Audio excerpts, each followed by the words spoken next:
7 ঘন্টার চেষ্টায় কার্গো ভিলেজের আগুন নিয়ন্ত্রণের পর ফ্লাইট চলাচল স্বাভাবিক হয়েছে হজরত শাহজালাল বিমানবন্দরে। দর্শক, শাহজালাল আন্তর্জাতিক বিমানবন্দরে কার্গো ভিলেজে এখন তল্লাশি কার্যক্রম চালাচ্ছে ফায়ার সার্ভিস। সকাল থেকে বাইরে ক্ষতিগ্রস্ত ব্যবসায়ী ভিড় করছেন সেখানকার সবশেষ পরিস্থিতি জানাতে আমাদের সাথে যুক্ত হচ্ছেন সহকর্মী রাকিব হোসেন।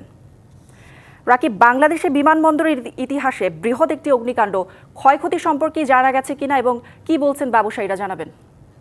ক্ষয়ক্ষতির পরিমাণ কিন্তু এখন পর্যন্ত আসলে নিশ্চিত করে বলা যাচ্ছে না, কারণ তদন্ত দল কিন্তু ইতিমধ্যে তাদের কার্যক্রম কিন্তু চালাচ্ছে। ফায়ার সার্ভিসের একটি দল কিন্তু হচ্ছে কার্গো ভিলেজের ভেতরে কিন্তু আসলে তাদের তল্লাশি কার্যক্রম চালাচ্ছে। তাদের সাথে আসলে বিভিন্ন বাহিনীর লোকজন আছে, এটা আমি কিছুক্ষণ আগেও জেনেছিলাম, এখনো চলমান রয়েছে।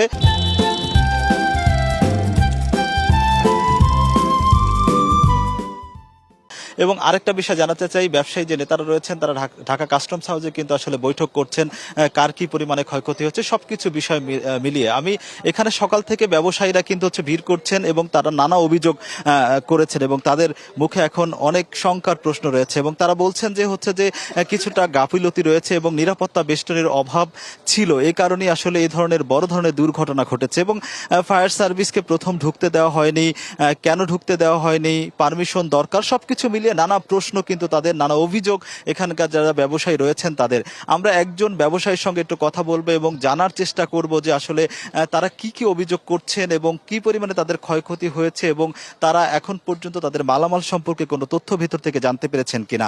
আপনি যদি একটু এই বিষয়ে বিস্তারিত বলেন। আসলে ভিতরে কি পরিমাণ আমাদের অনেক মালামাল ছিল, আমি যেটুকু জানতে পেরেছি, ইতিপূর্বে আমার ইম্পোর্টার আমাকে সব ডকুমেন্টস দিয়েছে এবং আমার কিছু ডকুমেন্টসের কাজও করা ছিল যেগুলো আমি ডেলিভারি দিতে পারিনি, ছিফালানো এরকম আমার মতো হাজার হাজার পেপার এরকম করা ছিল যেটা ডেলিভারি দিতে পারে নাই।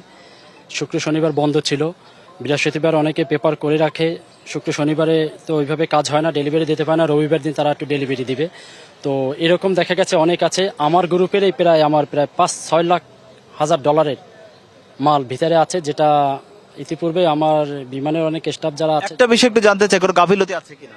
অবশ্যই গাফিলতি আছে। আগুনটা যখন প্রথমে সূত্রপাত হয়েছে যেখান থেকে, ওইখানে ফায়ার সার্ভিস আসার পরে ফায়ার সার্ভিসকে প্রথম ঢুকতে দেয় নাই। আসলে বাংলাদেশের ইতিহাসে মনে হয় প্রথম যে ফায়ার সার্ভিস কোথাও ঢুকতে হলে তাদের অনুমতি লাগবে। আগুন লাগছে, আগুন লিভাইতে যাইতে তাদের অনুমতি দরকার। ঠিক এরকম অনুমতি আসলে কোথাও লাগছে কিনা যায় না, তবে এটা হয়তোবা 8 নম্বর গেটে যারা ওই টাইমে ডিউটি করতে ছিল তাদের গাফিলতির কারণে এটা হয়েছে।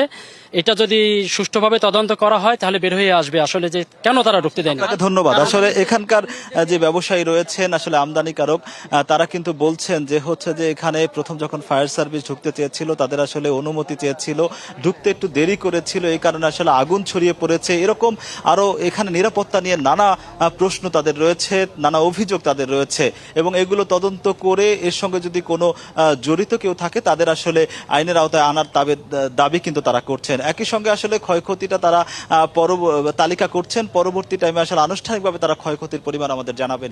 এই ছিল কার্গো ভিলেজের সামনে থেকে আমার কাছে সবশেষ। রাকিব, ধন্যবাদ আপনাকে।